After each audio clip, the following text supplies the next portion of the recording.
पंजाब हुकूमत ने 45 अरब का रिलीफ दिया है और बिजली के बिलों में भी कमी 2 महीने के लिए कर दी है। बुखारी साहब, अब जिस तरह से सियासी जमातें, सियासी बुज़रा एक दूसरे पर तनकीद कर रहे हैं, क्या लगता है आपको? बिलावल भुट्टो ज़रदारी ने जिस तरह से कहा है कि वज़ीर आज़म शहबाज शरीफ सिंध आएँ, आके अस्पतालों की सूरत हाल देखें, हमारा हेल्थ सिस्टम कितना अच्छा और कितना अपडेटेड है, तो क्या लगता है आपको ये तनकीद है या कुछ और है? देखिए, ये सियासी एतबार से अगर आप इसको देखें तो पीपल्स पार्टी और नून लीग चूँकि एलाइज हैं फेडरल गवर्नमेंट में, और सूबों के अंदर भी अंडरस्टैंडिंग्स है, गवर्नर्स लगे हैं एक दूसरे की मर्ज़ी से, लेकिन पीपल्स पार्टी में गुड कॉप बैड कॉप के तौर पे जरदारी साहब जो हैं वो PMLN के साथ इन हैं, और बिलावल भुट्टो जरदारी साहब कोई मौका नहीं छोड़ते हैं, यानी तनकीद करने का भी और उनमें कीड़े निकालने का भी। अगर आपको याद हो, PDM में वो वज़ीर ख़ारजा थे, उसके बाद उन्होंने कहा जी मेरी जिम्मेदारी तो बस सिर्फ वजारत ख़ारजा तक थी, बाकी का मुझे नहीं पता, ये ज़िम्मेदार है। याद है ना आपको? बिल्कुल। फिर उसके बाद शुरू में उन्होंने तो ये PTI को ऑफ़र कर दी थी कि आइए हम मिलकर हुकूमत बनाते हैं। जरदारी साहब ने नहीं की थी, बिलावल भुट्टो ने की थी, याद है ना आपको? तो इसलिए ये गुड कॉप बैड कॉप वाली खेल चल रही है। लेकिन ये जिस तरफ आपने इशारा किया है, ये थोड़ा सा समझने की बात है।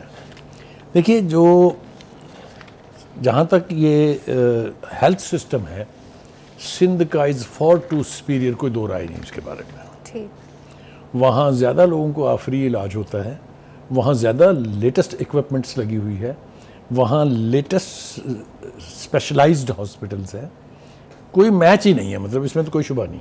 लेकिन इसका ये हरगिज़ मतलब नहीं है कि यहाँ कुछ भी नहीं है। अगर आप कंपैरेटिव टर्म्स में बात करें तो यस, सिंध में better health facilities are available, लेकिन अगर आप पंजाब में देखें तो look at how big is Punjab and how many hospitals there are. So ये उस तरह का मुआवजा नहीं है। लेकिन वो क्यों कह रहे हैं? वो ये कह रहे हैं कि इस वक्त सिंध गवर्नमेंट जो है वो थोड़ी सी दबाव में है। हाँ, प्रेशर आ रहा है। प्रेशर क्यों आ रहा है? क्योंकि पंजाब गवर्नमेंट ने जो रिलीफ दिया है, इसकी नेचर पर भी हम बात करेंगे, लेकिन रिलीफ दिया उन्होंने कि 14 रुपये पर यूनिट बिजली जो है वो सस्ती हो जाएगी फॉर 2 मंथ्स उन लोगों के जो 1 यूनिट से लेके 500 तक कंज्यूम करते हैं। सिंध का आर्गूमेंट ये है, और ख़ासतौर से सिंध के बल्दियाती मिनिस्टर हैं सईद गनी साहब, वो ये कहते हैं कि भाई ये 45 अरब रुपए जितनी बड़ी रकम आप 2 महीने में तकसीम कर देंगे और ये हवा में उड़ जाएगी, क्योंकि जब 2 महीने ख़त्म होंगे उसके बाद से बिल तो फिर उसी नए रेट पर ही आएंगे ना, ये तो ख़त्म हो जाएगा ना रिलीफ। तो फ़ायदा क्या हुआ इतनी बड़ी कसीर रकम ज़ाया करने का? उनका ख्याल ये है कि भाई आप इसको किसी प्रॉपर मंसूबों में इन्वेस्ट करते, रोज़गार के मौके बढ़ते, तो लॉजिकली तो वो ठीक है। हाँ, लॉजिकली तो सही है। दूसरी बात ये है कि हमने इसका तजर्बा माजी में भी किया। आपको याद होगा जब शहबाज शरीफ साहब चीफ मिनिस्टर थे तो उन्होंने सस्ती रोटी स्कीम जो है वो मुतारफ़ कराई थी, जिस पे 22 अरब रुपए 1 साल में इन्वेस्ट हो गया था हुकूमत का, और लोगों ने खा पी के फारग। सस्ती रोटी, सस्ता कपड़ा, मकान। तो मुझे अच्छी तरह से याद है, उस वक्त एक इकोनॉमिस्ट आए थे पाकिस्तान के दौरे पर, मैं उनसे मिला था, तो मैंने उनसे पूछा कि जी हमारी जो एलिंग इकॉनमी है इसका क्या इलाज है?